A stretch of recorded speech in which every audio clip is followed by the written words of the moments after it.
බාචි සුසාන් මිහිරු mega blast වේදිකාව වෙනස්ම තැනකට රැගෙන ගිහිල්ලා තියෙනවා. දැන් මග ළඟ ඉන්නේ මෙගා බ්ලාස්ට් වේදිකාවේ මීළඟ ගායන ශිල්පිනිය. ඇය ගායනි මදුෂා. ගායනි පළවෙනි මෙගා බ්ලාස්ට් අත්දැකීම. මුලින්ම මෙගා බ්ලාස්ට් වේදිකාවට අදයි පිවිසෙන්නේ අදයි ගීතවත් වෙන්නේ. මොනවද හිතෙන්නේ?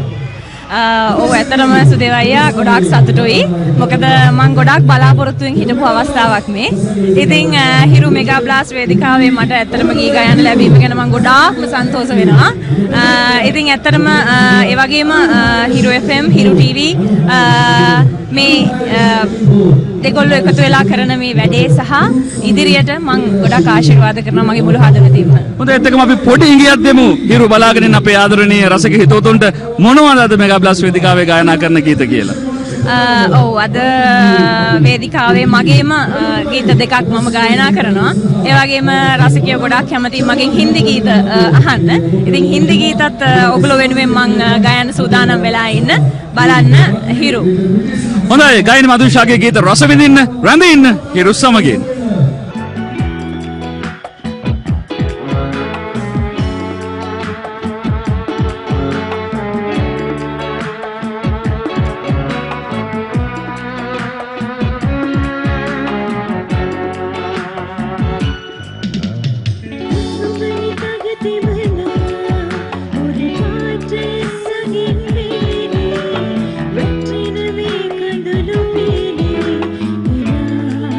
Sine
බොහොම ස්තුතියි.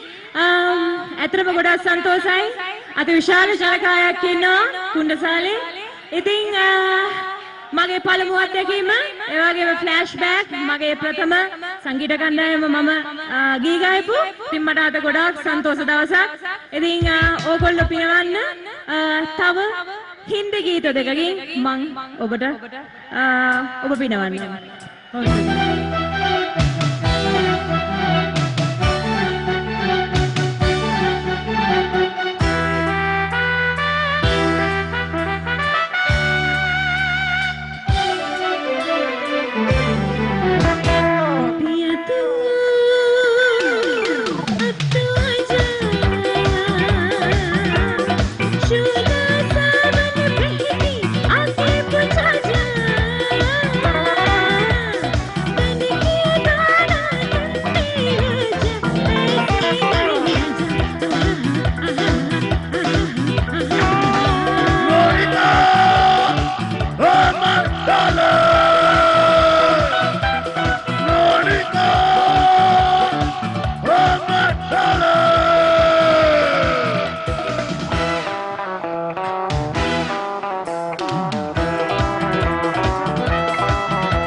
හිරු මෙගා බ්ලාස්ට් ප්‍රසංග වේදිකාව කියන්නේ ලංකාවේ ගායන ශිල්පීන් ශිල්පිනියන් ගැන කතා බහ කරාම අලුත් ගායන ශිල්පීන්, පරණ ගායන ශිල්පීන්, රැප්, හිප් හොප් මේ নানা ප්‍රකාර විදිහේ සංගීත මාධ්‍ය වල විවිධ කාලවකවානු වල ලංකාවේ බිහිවුණු ගායන ශිල්පීන් එකට එකතු කරන තැනක්.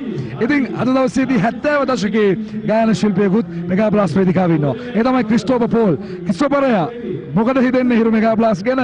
හිරු ගැන අත්ත වශයෙන්ම අලතොල ගංගා යාවි ගලා අද මේ නුවර මේ මොකද මෙහෙට ගියේ කුණ්ඩසාලේට අත්ත වශයෙන්ම ගඟලා තියෙන ගඟක් නෙවෙයි ජනගඟක්. ඒක කවදාවත් මේ වගේ සෙනගක් මම මේ හරිය දැකලා නැහැ. මම මේ වේදිකාවට ඇවිල්ලා තියෙන සංගීත සම්දායකවරු නමුත් මේ වගේ සෙනගක් මම ජීවිතේ ඒ මක් නිසාද මල් පිපෙන්නේ ගඟ ගලන්නේ හිරු නිසායි. ක්‍රිස්ටෝෆර් පෝල් 70 දශකයේ අපූර්ව ගායන ශිල්පියෙක්. ඊළඟට මෙගා බ්ලාස්ට් වේදිකාවේ රදීසින් ඉන්න මෙගා බ්ලාස්ට් වේදිකාව සමගින් හිරු ටීවී සමගින්